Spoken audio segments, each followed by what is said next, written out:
कर्मण्येवाधिकारस्ते मा फलेषु कदाचन मा कर्मफलहेतुर्भूः मा ते संगोऽस्त्वविकर्मणि।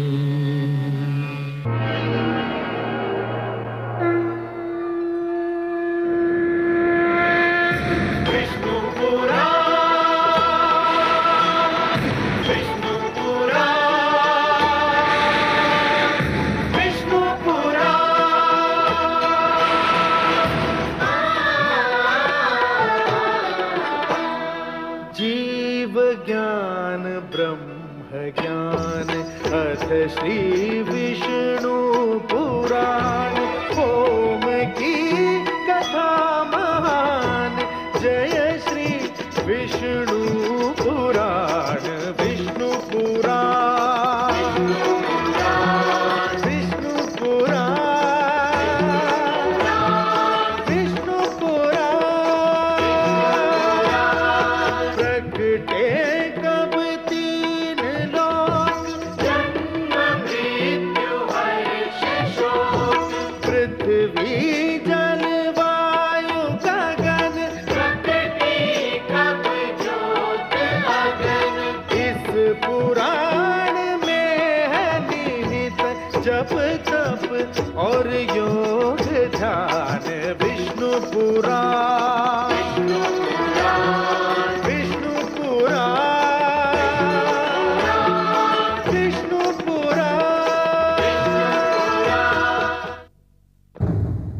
मैं मां हूं, धरती मां। ध्रुव मेरे श्रेष्ठ और प्रिय पुत्रों में से एक है, जिसने मानव समाज को यह संदेश दिया है कि भक्ति के बिना कर्म अधूरा है और कर्म के बिना भक्ति अधूरी है। कर्म में भक्ति का समावेश हो जाए तो भगवान विष्णु को अपने कृपा द्वार खोलते देर नहीं लगती। अटल विश्वास, दृढ़ संकल्प, अटूट निश्चय क्या नहीं कर सकता। ध्रुव के रूप में मुझे मानव शक्ति की पहली झलक देखने को मिली। कितना आश्चर्यजनक है यह सत्य कि एक छोटे से बालक ने भगवान विष्णु को धरती पर आने पर विवश कर दिया। मुझे अनुमान हुआ कि मानव चाहे तो क्या नहीं कर सकता, परंतु क्या भगवान का धरती पर आ जाना ही पर्याप्त है, या उनके धरती पर आने से जो प्रकाश फैलता है उसे अपने मन में समेट लेना भी आवश्यक है। लगता है कि ध्रुव को इतने पर भी संतोष नहीं है। उसे उसका घर, उसका स्थान मिल गया। वो कुछ और भी चाहता है।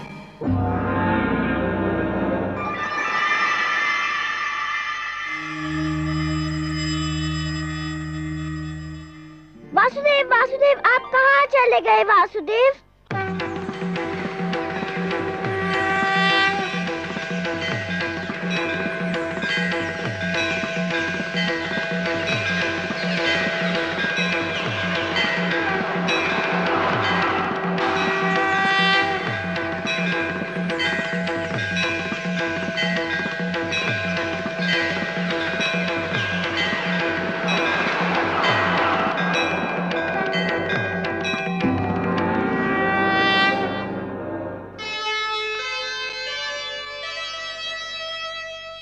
नन्हा सा ध्रुव हो गया, ऐसा भक्त महान,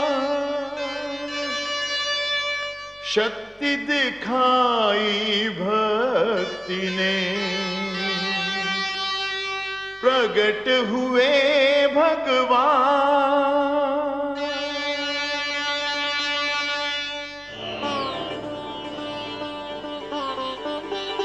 वासुदेव, मैं कहीं नहीं गया वत्स ध्रुव। तुम मुझे अपने सम्मुख देखना चाहते थे ना, तो लो देखो, मैं तुम्हारे नेत्रों के सामने उपस्थित हूं। तुम विजयी हुए पुत्र, तुमने मुझे जीत लिया। तुम्हारे जैसा तपस्वी न कभी हुआ है और न कभी होगा।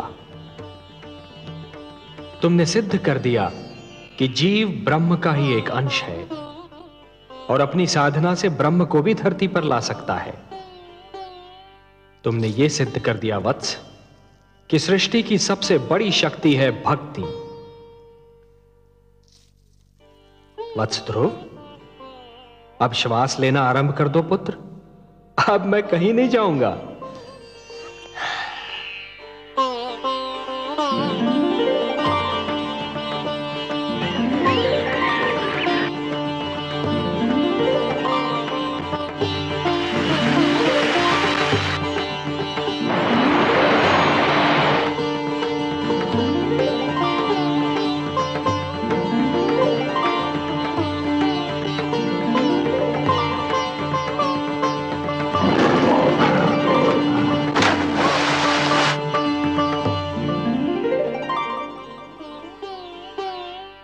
तुम मुझसे मिलना चाहते थे, मैंने तुम्हारी इच्छा पूर्ण कर दी। अब अपने माता पिता के पास लौट जाओ। नहीं भगवान नहीं, अभी मैं नहीं जाऊंगा। क्यों वत्स? भी तो मुझे आपसे बहुत सी बातें करनी है, बहुत से प्रश्न पूछने हैं। प्रश्न? मुझसे? भला ऐसे कौन से प्रश्न हैं तुम्हारे मन में? मुझे बताइए प्रभु कि मेरी छोटी माता मुझे अपना पुत्र क्यों नहीं मानती? उन्होंने मेरी माताश्री को दासी क्यों कहा? उन्होंने मुझे मेरे पिताश्री की गोद से क्यों उतारा? मेरे पिताश्री ने छोटी माता को रोका क्यों नहीं? बताइए भगवान। अरे अरे अरे अरे अरे, इतने सारे प्रश्न एक साथ? अच्छा ये बताओ कि सबसे पहले तुम किस प्रश्न का उत्तर चाहते हो? मुझे मेरे पिताश्री की गोद से क्यों उतारा गया? अच्छा, तो इस प्रश्न ने तुम्हें सबसे अधिक व्याकुल किया है? हाँ भगवान। मेरे निकट आओ।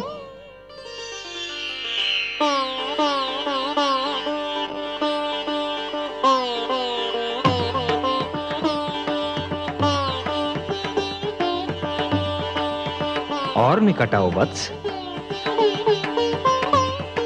आओ वत्स।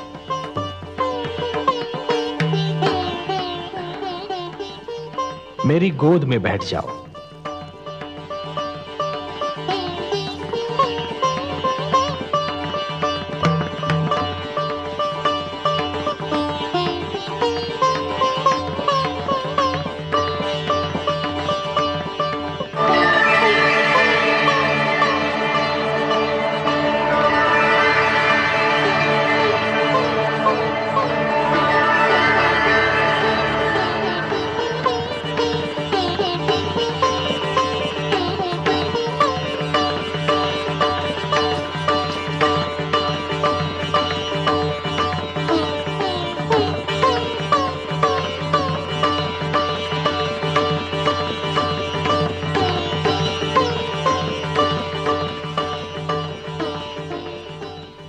वत्स, अब और प्रश्न पूछने हैं मुझसे?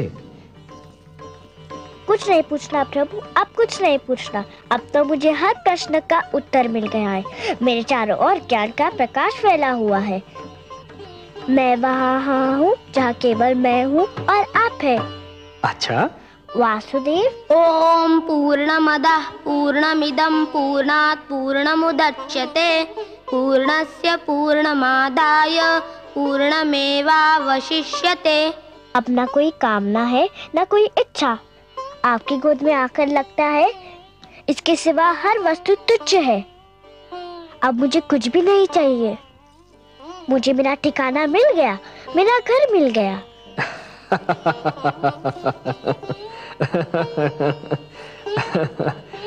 नहीं वत्स, मेरी गोद तुम्हारा ठिकाना नहीं, तुम्हारा घर नहीं। तुम्हारा घर तो वो कर्म भूमि है जिसका नाम है जीवन, संसार। भक्ति से तुमने मेरा मन जीत लिया, अब कर्म के माध्यम से तुम्हें परिवार का मन जीतना है। अपने परिवार की सेवा करके एक पुत्र धर्म को निभाना है। अपनी प्रजा को न्याय पर आधारित शासन देना है तुम्हें, कि फिर किसी बालक को अपने पिता की गोद से उतारा न जाए, मेरी खोज में यूं भटकना न पड़े। वत्स, जब तुम ये समस्त धर्म निभा लोगे ना, तो तुम्हें वो स्थान प्राप्त होगा जो संसार के रहते तुम्हारा नाम जीवित रखेगा। मैं तुम्हें वरदान देता हूं वत्स कि मानव धर्म का निष्ठापूर्वक पालन करने के उपरांत तुम्हें नक्षत्र लोक में वो स्थान प्राप्त होगा जो तुम्हारे ही नाम से जाना जाएगा। इस धरती के वासी उसे ध्रुव लोक कहकर पुकारेंगे, जहां तुम सदा जगमगाते रहोगे। यही तुम्हारे कर्म का फल होगा वत्स। वासुदेव, मुझे बताइए कि कर्म क्या है? कर्म पूजा है वत्स, कर्म यज्ञ है, कर्म जीवन है, जीवन का आदर्श है। और जीवन क्या है देव? जीवन एक सौभाग्य है पुत्र, एक वरदान है, मेरा दिया हुआ प्रसाद है, एक अवसर है, संसार की सेवा करने का अवसर, परिवार की सेवा करने का अवसर। परिवार क्या है? प्रभु, मुझे इसका ज्ञान दीजिए। परिवार वो है वत्स जो जीने का उद्देश्य देता है, मानव को यह बताता है कि संसार में क्यों जिया जाए, किसके लिए जिया जाए। और संसार क्या है भगवान? संसार संसार एक बड़ा परिवार है पुत्र, परिवार का विशाल रूप है, मेरी श्रेष्ठ रचना है। वसुधैव कुटुंबकम, ये सारी वसुधा, ये सारी धरती एक ही कुटुंब है, एक ही परिवार है वत्स, और यही मेरा मंत्र भी है। ये सारा संसार मेरी ही संतान है। संसार की सेवा करना अर्थात मेरी सेवा करना, संसार के भले के लिए जीना, ये एक सर्वोत्तम आदर्श है वत्स। ध्रुव, परंतु संसार के भले के लिए मर जाना, ये वो महान कार्य है जो प्राणी को मरकर भी अमर बना देता है। वत्स, जीवन की कर्म भूमि तुम्हें पुकार रही है वत्स। तुम्हारा परिवार तुम्हारी राह देख रहा है। जब तुम अपने परिवार का कल्याण करोगे, तभी समाज का कल्याण होगा, और जब समाज का कल्याण होगा, तभी सारे संसार का कल्याण होगा वत्स। यही विधि का विधान है। जाओ वत्स, अपने कर्म की ओर बढ़ो, जीवन में उतरो, संसार में प्रवेश करो। यशस्वी भव, यशस्वी भव। प्रणाम वासुदेव, आपने मुझे धर्म, कर्म, जीवन, मृत्यु सबके अर्थ बता दिए। आपको कोटि कोटि प्रणाम। आयुष्मान भव पुत्र, आयुष्मान भव।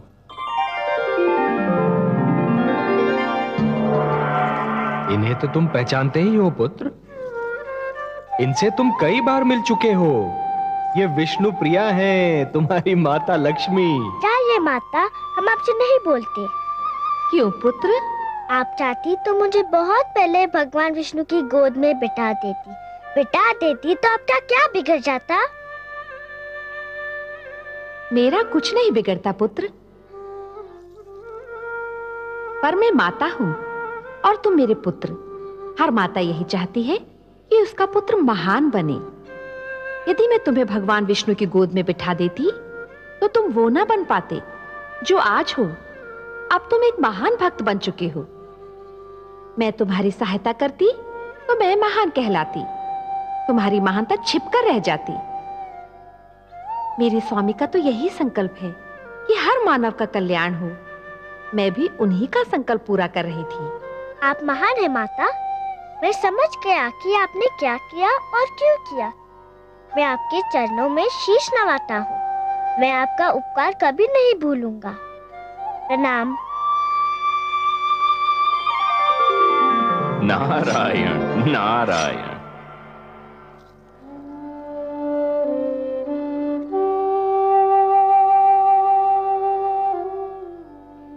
गुरुदेव देखिए देखिए, देखिए क्या चमत्कार हो गया। यह भगवान विष्णु है और लक्ष्मी माता। ये सब मुझसे मिलने आए हैं। ये सब आप ही के कारण हुआ, आप ही की कृपा से हुआ। आप महान है गुरुदेव। नहीं पुत्र, तुम महान हो। तुमने अपनी भक्ति से ब्रह्मा का लेख बदल दिया। नहीं गुरुदेव, आपसा मार्गदर्शक मुझे न मिलता तो ये सब कैसे होता। ध्रुव ठीक कह रहा है देवर्षि।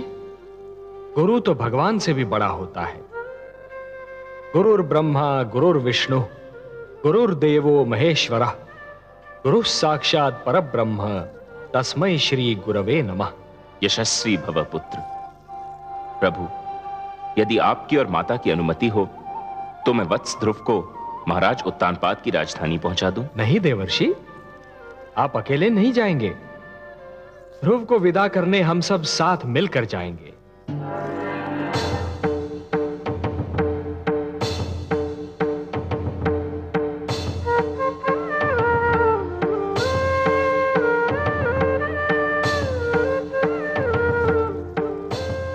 आइए माते।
क्या बात है स्वामी, आप यहाँ एकांत में क्या कर रहे हैं?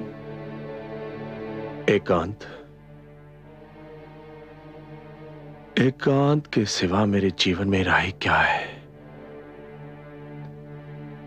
महारानी सुनीति, लोग तो कहते हैं कि एकांत में मन को शांति मिलती है, पर यह एकांत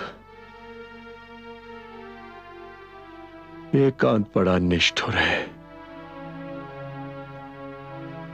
मेरा एकांत अपने साथ पुत्र ध्रुव की मधुर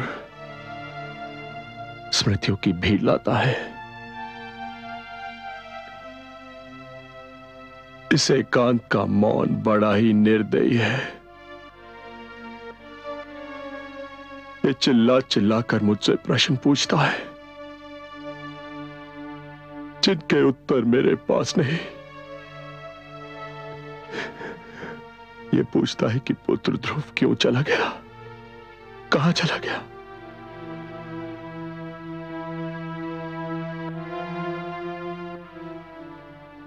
इस एकांत का हर जाता हुआ पल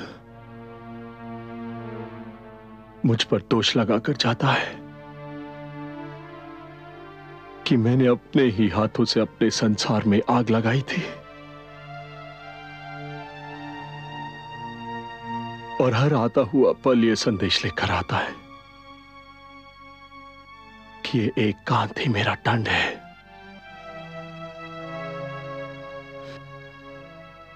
पुत्र ध्रुव के बिना मेरा जीवन अभिशाप बन गया है, और यह अभिशाप मुझे जीवन भर भोगना है, जीवन भर भोगना है।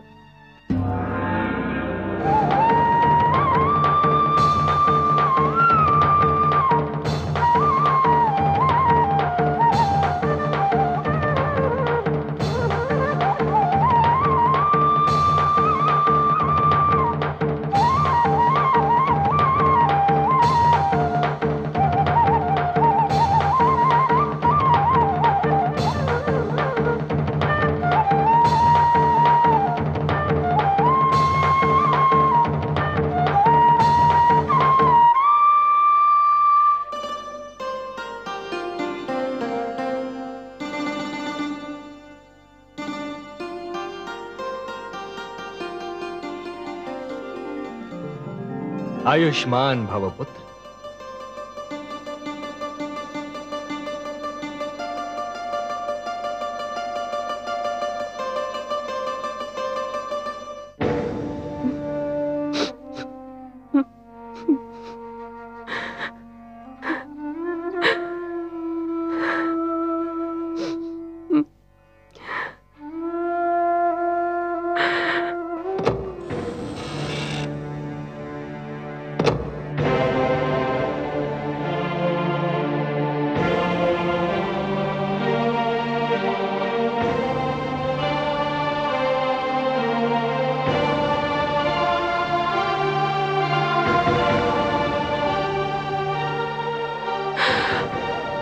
प्रणाम माते।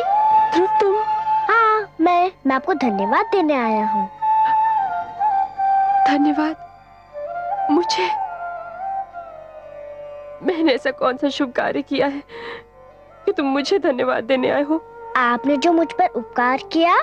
उपकार नहीं किया पुत्र, मैंने तुम पर अत्याचार किया है। अत्याचार किया है मैंने तुम पर। नहीं माते, आपने तो मुझ पर इतना बड़ा उपकार किया है कि मैं 100 जन्म आपकी सेवा करूं तब भी उसे चुका ना पाऊंगा। मत कहो मुझे माते, मत कहो। मैं इस पवित्र शब्द के योग्य नहीं हूँ। माता वो होती है जो अपने आंचल से संतान को सुख की छांव देती है, जिसका मन प्यार का भंडार होता है। मैंने तो तुमसे केवल घृणा की है, तुम्हें केवल दुख दिया है। मैं घृणा की पात्र हूँ, घृणा की पात्र हूँ। महारानी सुनीति से मुझे ईर्ष्या थी, उसका बदला मैंने तुमसे लिया पुत्र। मैंने ही तुम्हें महाराज की गोद से उतारा, मैंने ही तुम्हें वन में भटकने पर विवश कर दिया, मैंने ही एक नन्हे से बालक को यातना झेलने पर विवश कर दिया। मैं माता नहीं, कुमाता हूँ, कुमाता हूँ। पुत्र कुपुत्र हो सकता है, पर माता कुमाता हो ही नहीं सकती। वो तो देवी के समान होती है, पवित्र और पूजा के योग्य। आप भी मेरे लिए पूजा के योग्य है। भूल गए आप? आपने तो मुझे भगवान विष्णु का नाम बताया था। आपने तो कहा था कि मैं भगवान विष्णु को पाने के लिए तपस्या करूं। सच पूछे तो आप ही के कारण मुझे भगवान विष्णु के दर्शन हुए। हे भगवान, जिस बालक के प्रति मैंने इतने अन्याय किए, वही आज मुझे अपनी महानता का कारण समझ रहा है। तुम महान हो पुत्र, तुम महान हो। क्या कर रही है माते? मुझे अपने चरण छू लेने दो पुत्र, कदाचित मेरे पापों का बोझ कुछ कम हो जाए। जिस दिन माता को पुत्र के चरण छूने पड़े, उसी दिन का नाम महाप्रलय होगा। मुझे अपने गले लगा लीजिए माते, मैं धन्य हो जाऊंगा। पुत्र, मेरा पुत्र ध्रुव,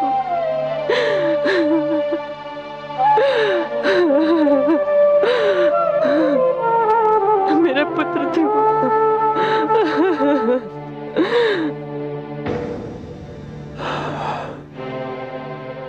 ये सब भाग्य का खेल है स्वामी। नहीं, ये कहकर मैं स्वयं को धोखा नहीं दे सकता।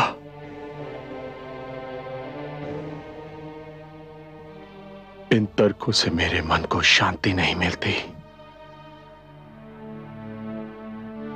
यदि आज मैं पुत्र ध्रुव का मुख देखने को तरस रहा हूं, तो ये भाग्य का खेल नहीं, मेरे कर्मों का दुष्परिणाम है। जो कुछ भी हुआ मेरे ही तो कारण हुआ। मुझे तो लज्जा आती है अपने आप से, अपने इस जीवन से। ऐसा मत कहिए स्वामी, ऐसा मत कहिए। माना आज हमारा जीवन अंधियारी रात्रि है, किंतु रात्रि कोई भी हो, किसी ना किसी ढंग से अवश्य ढल जाती है। कब ढलेगी ये रात्रि? कब होगी भोर? क्या सवेरा तब होगा जब नेत्रों की ज्योति मर चुकी होगी, जब प्राणों के दीपक बुझ चुके होंगे। ऐसा नहीं होगा महाराज, दुख के दिन बीत चुके हैं। तुम क्यों आई हो? तुम्हें देखते ही मुझे सब अशुभ घटनाएं याद आ जाती हैं। ये सत्य है महाराज, मैंने आज तक जो भी किया अशुभ ही किया। मैंने कभी आपको कोई शुभ समाचार नहीं दिया, किंतु आज मैं आपको शुभ समाचार सुनाने आई हूं महाराज। तुम और शुभ समाचार?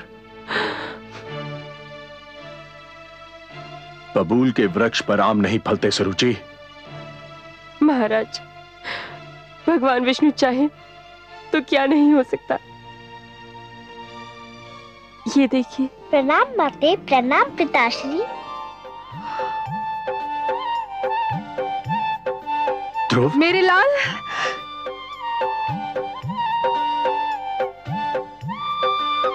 ध्रुव, ध्रुव, ध्रुव, कहाँ चला गया था तू? कहाँ चला गया था? ध्रुव, ध्रुव मेरे पुत्र। आपका लाल महान बन चुका है महारानी। इसे भगवान विष्णु स्वयं दर्शन दे चुके हैं। मेरे छोटे से भगवान, मुझे क्षमा कर दो। किंतु आपको भी किसी को क्षमा कर देना होगा। किसको क्षमा करना होगा? इन्हें, मेरी छोटी माता को। इसे? हाँ, इन्हें। ये न होती तो मुझे भगवान विष्णु के दर्शन कैसे होते? इन्हीं के कारण तो मैं भगवान विष्णु की खोज में निकला था। आओ माते।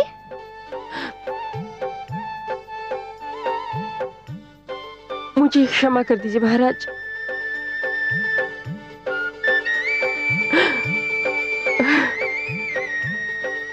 क्या कर रही हो?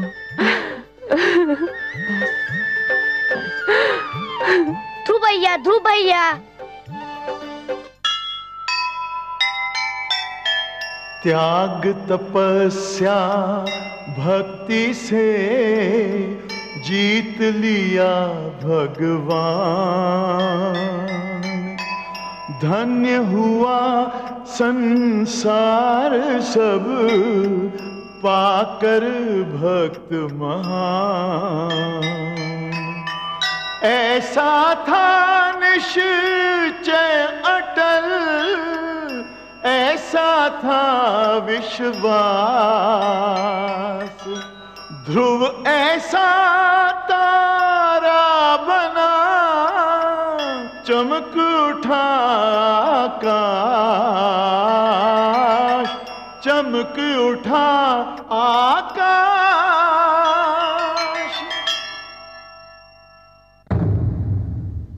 मैं मां हूं, धरती मां। तुमने देखा कि भक्ति में कितनी शक्ति है। तुमने देखा कि अपनी तपस्या और दृढ़ निश्चय के बल पर भक्त भगवान को भी जीत सकता है, भगवान को धरती पर आने को बाध्य कर सकता है। यह भक्त और भगवान के रिश्ते की कथा थी। विष्णु पुराण की कथा भगवान के अवतार की कथा है। भक्त को जैसे भगवान का ध्यान रहता है, वैसे ही भगवान को भी भक्त की चिंता रहती है।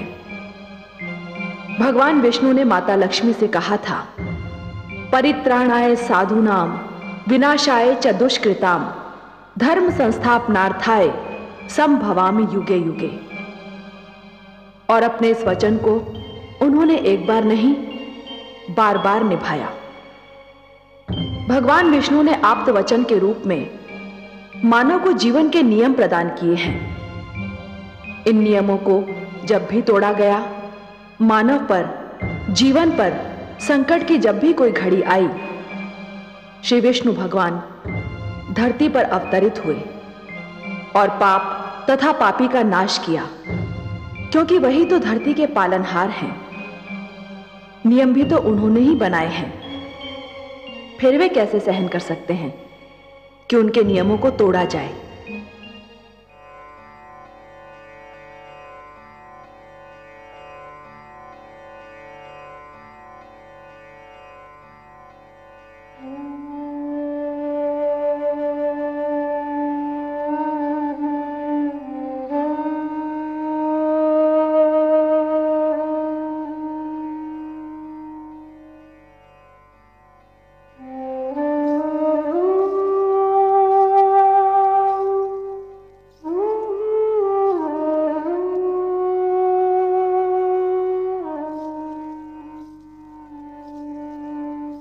महादेवी,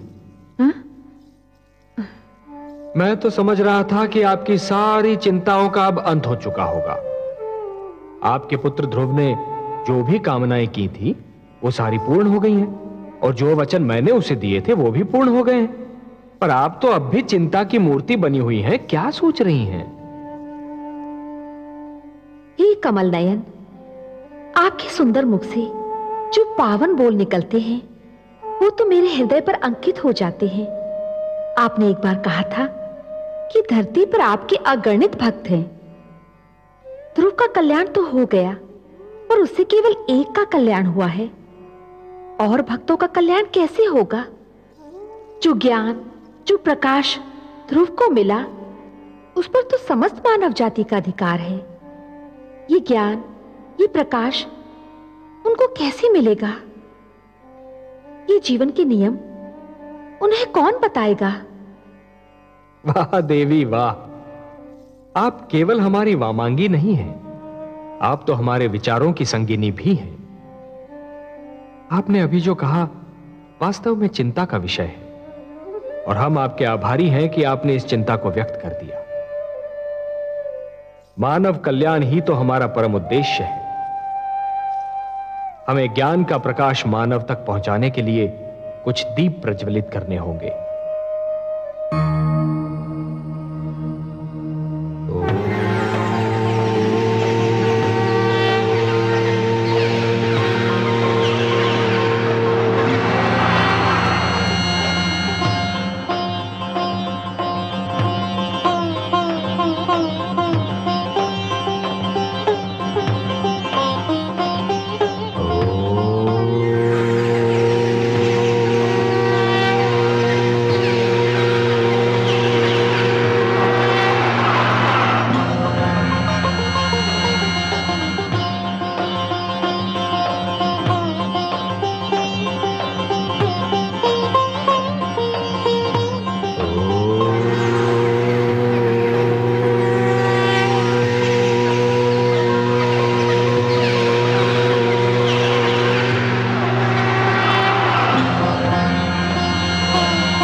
लक्ष्मी नारायण,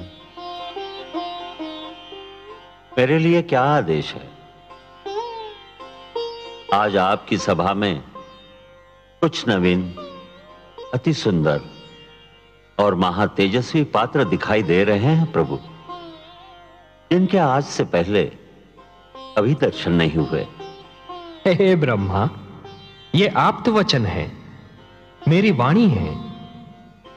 ये सारे ज्ञान के स्वरूप हैं। ज्ञान जो निश्चल होता है, पवित्र होता है, एक बालक के समान, और इसीलिए इन्हें बाल स्वरूप प्राप्त हुआ है। ब्रह्मा जी, विधाता को अपना परिचय दीजिए। हे ब्रह्मा, भगवान विष्णु ने मेरा नाम ऋग्वेद रखा है। हे प्रजापति, भगवान विष्णु ने मुझे यजुर्वेद का नाम दिया है। हे विधाता, भगवान विष्णु ने मुझे सामवेद कहकर पुकारा है। हे प्रभु, भगवान विष्णु से मुझे अथर्ववेद का नाम मिला है। हे त्रिलोकीनाथ, परिचय तो मिल गया, परंतु मेरे लिए इनकी रचना का उद्देश्य अब भी एक भेद बना हुआ है। कौन सी आवश्यकता इनकी रचना का कारण बन गई सर्वेश्वर? हे चतुरानन, जिस सृष्टि का निर्माण आपने किया है उसे चलाने का कार्यभार तो हम ही को मिला है ना? वो तो आप बहुत सुंदर ढंग से चला रहे हैं। आदि प्रजापति, हाँ, किंतु शिशु जब अपने पांव पर खड़ा होना और चलना सीख रहा होता है तो हर पग पर उसके पांव डगमगाते हैं। उसे गिरने का भय होता है, तब उसे किसी उंगली या हाथ के संबल की आवश्यकता होती है। मानव जीवन भी अभी बस अपने पांव पर खड़ा होना और चलना सीख ही रहा है ब्रह्मा जी। उसे भी किसी संबल की आवश्यकता है, ज्ञान की आवश्यकता है, प्रकाश की आवश्यकता है। और ये मेरे वेद, मेरी वाणी, मेरे आप्त वचन मानव की इसी आवश्यकता की पूर्ति करेंगे। आपकी जितनी भी प्रशंसा की जाए कम है। हे परम श्रेष्ठ, कितनी सुंदर कृतियां बनाई हैं आपने। इनके मुख से तो तेज की किरणें फूट रही है। हे विधाता, आपको तो ज्ञात ही है कि मानव मुझे कितना प्रिय है। मैं तो स्वयं मानव में अपनी छाया देखता हूं। मैं उसे वो ज्ञान देना चाहता हूं जो किसी और प्राणी के पास ना हो। मैं उसे वो विवेक देना चाहता हूं जो उसे श्रेष्ठता दे, समृद्धि दे। ये वेद मैंने मानव कल्याण के लिए रचे हैं। इसीलिए तो जगत आपको मंगलकारक कहता है। हे विश्वेश्वर, आपको सदैव मानव कल्याण का ध्यान रहता है। हे ब्रह्मा, मेरा मानव पर और मानव का मुझ पर अधिकार है। ये ऋग्वेद है। ऋग्वेद का संदेश है मनुर्भव, मनुष्य बनो। मनुष्य इसका निर्देश है। ऋग्वेद ईश्वर और मानव के संबंध की परिभाषा है। यह मानव को प्रार्थना के मंत्र सिखाएगा ब्रह्मा जी। आप तो स्वयं दयामय हैं प्रभु, प्रार्थना और पूजा की आवश्यकताओं से परे। हे सर्वशक्तिमान, प्रार्थना का आपके लिए क्या महत्व है? हे ब्रह्मा, प्रार्थना का महत्व मेरे लिए नहीं है। प्रार्थना का महत्व तो मानव के लिए है, क्योंकि प्रार्थना झुकना सिखाती है। जिस प्रकार वृक्ष की डाली फलों से लद जाने पर झुक जाती है, उसी प्रकार जब मनुष्य को ज्ञान और समृद्धि मिले तो उसे झुक जाना चाहिए। जो सिर झुकता नहीं, उस सिर में अहंकार अपना डेरा डाल देता है। ऋग्वेद मानव को अहंकार से बचाएगा। ऋग्वेद मानव को यह सिखाएगा कि सिर किसके आगे झुकाना चाहिए और कैसे झुकाना चाहिए। आप सच्चिदानंद हैं, सत हैं, चैतन्य हैं, चित हैं और आनंद स्वरूप हैं। आपके विचार भी आप ही की भांति आनंददायक हैं नीलकांत। मुझे शेष वेदों की महानता से भी अवगत कराने की कृपा करे प्रभु। ये यजुर्वेद, ये मानव को यह बताएगा कि मैं यज्ञ में निवास करता हूं। हे सृष्टि रचयिता, जीवन का दूसरा नाम है कर्म। जब कोई कर्म दूसरों की भलाई के लिए किया जाता है तो उसे यज्ञ कहते हैं। यज्ञ परोपकार का दूसरा नाम है और परोपकार दूसरों की भलाई करने का सर्वोत्तम गुण है। हे ब्रह्मा, जैसे एक रस्सी के बिना जल से भरा हुआ डोल कुएं से बाहर नहीं आ सकता, वैसे ही यज्ञ के बिना मानव जीवन भी अज्ञान के अंधकार से ज्ञान के उजाले में नहीं आ सकता। और यही संदेश देगा मानव को यह यजुर्वेद। मुझे सामवेद का ज्ञान भी दीजिए प्रभु। सामवेद?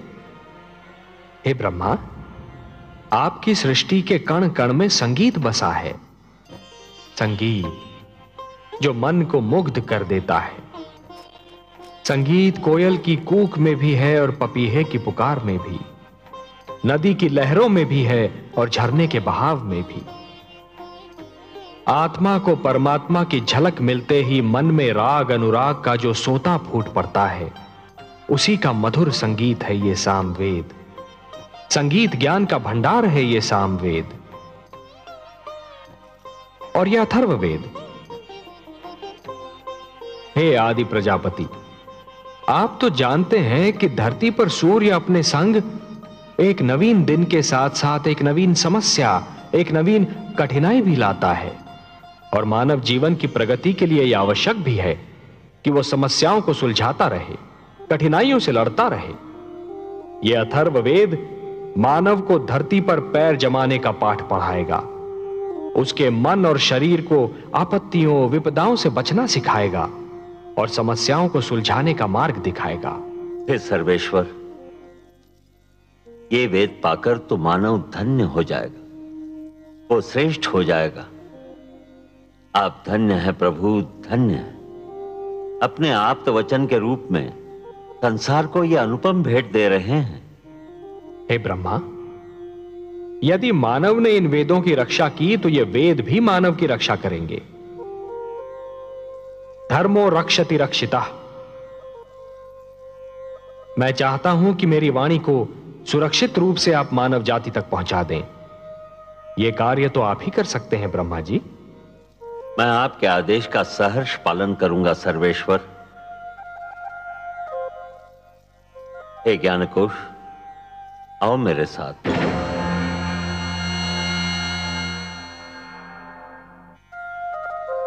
हे कमल नयन, अपनी वाणी को मानव तक पहुंचाने का कार्य तो स्वयं आप भी कर सकते थे, फिर ये कार्य ब्रह्मा को क्यों सौंपा? महादेवी, मेरी वाणी में तो जीवन का वरदान है, मानव संस्कारों का समावेश है, परंतु सृष्टि के निर्माता तो ब्रह्मा ही है ना। मानव को जन्म उन्होंने ही दिया है, इसीलिए मेरी वाणी के वरदान और संस्कार मानव जाति तक केवल ब्रह्मा ही पहुंचा सकते हैं। आप जो भी करते हैं मानव कल्याण के लिए ही करते हैं।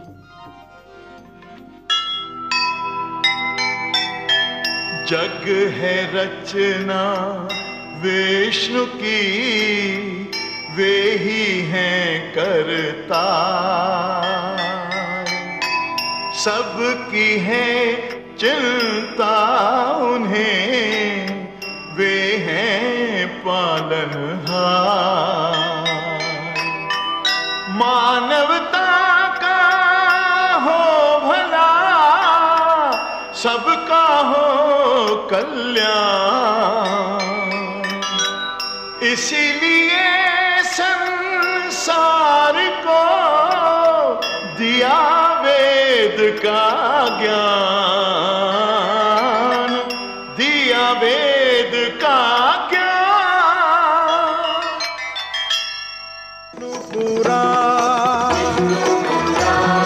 विष्णु पुराण, विष्णु पुराण, प्रगटे कब तीन लोक, जन्म मृत्यु हर्ष शोक, पृथ्वी जल वायु गगन, प्रकृति कब ज्योत अगन। इस पुराण में है निहित जप तप और योग ध्यान।